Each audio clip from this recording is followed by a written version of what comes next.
আমি এখন দাঁড়িয়ে আছি জেদ্দার আল বালাদে।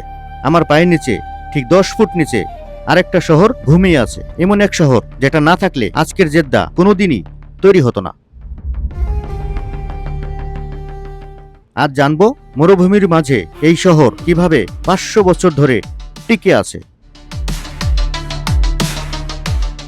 প্রশ্ন হলো, চারপাশে মরুভূমি, কোথাও মিষ্টি পানির নদী নেই, তাহলে হাজার হাজার হাজি আর ব্যবসায়ী এখানে মাসের পর মাস থাকতো কিভাবে? উত্তরটা লুকিয়ে আছে এই পুরনো বাড়িগুলোর নিচে। স্থপতি মোহাম্মদ কাত্তান, যিনি আল বালাদ সংরক্ষণের কাজ করছেন, তার গবেষণা অনুযায়ী আল বালাদের প্রতিটি বড় বাড়ির নিচে ছিল বিশাল পানির ট্যাঙ্ক, আরবিতে যাকে বলা হয় সেহরিজ। বৃষ্টির পানি ছাদ থেকে বিশেষ পাইপ দিয়ে এসে এই ট্যাঙ্কে জমা হতো। এক একটা ট্যাঙ্ক এত বড় ছিল যে 20 জন মানুষ একসাথে দাঁড়াতে পারত। এখানেই শেষ নয়, এই ট্যাঙ্কগুলো একা একা ছিল না, পুরো আল বালাদ জুড়ে মাটির নিচে ছিল নালার নেটওয়ার্ক। এক বাড়ির অতিরিক্ত পানি আর এক বাড়িতে চলে যেত। এটাই ছিল জেদ্দার প্রাচীন ওয়াটার ম্যানেজমেন্ট সিস্টেম।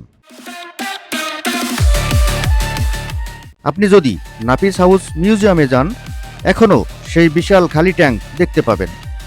এই বুদ্ধির কারণেই জেদ্দা মরুভূমির মাঝেও একটি বন্দর শহর হিসেবে টিকে ছিল এবং বাব মক্কা বা মক্কার দরজা হয়ে উঠেছিল। আজও আল বালাদের কিছু পুরনো ক্যাফের বেসমেন্টে গেলে ঠান্ডা বাতাস আসে। স্থানীয়রা বলেন এটা সেই পুরনো সুড়ঙ্গের বাতাস। সৌদি ভিশন 2030 এর অধীনে আল বালাদকে এখন ইউনেস্কো ওয়ার্ল্ড হেরিটেজ সাইট হিসেবে সংরক্ষণ করা হচ্ছে এবং এই পানির ইতিহাসকেও নতুন করে তুলে ধরা হচ্ছে, যাতে নতুন প্রজন্ম জানতে পারে তাদের পূর্বপুরুষরা কতটা বুদ্ধিমান ছিল।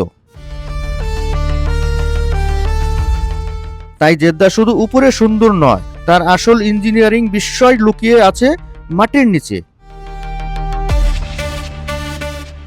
আপনি যদি আল বালাদ আসেন, শুধু উপরের কাঠের কারুকাজ দেখবেন না, একবার নিচের দিকে তাকিয়ে ভাববেন এখানে 500 বছর আগেও মানুষ কিভাবে প্রকৃতির মাঝে লড়াই করে বেঁচেছিল। এই দেশের আর কি তথ্য জানতে চান? কমেন্টে জানান।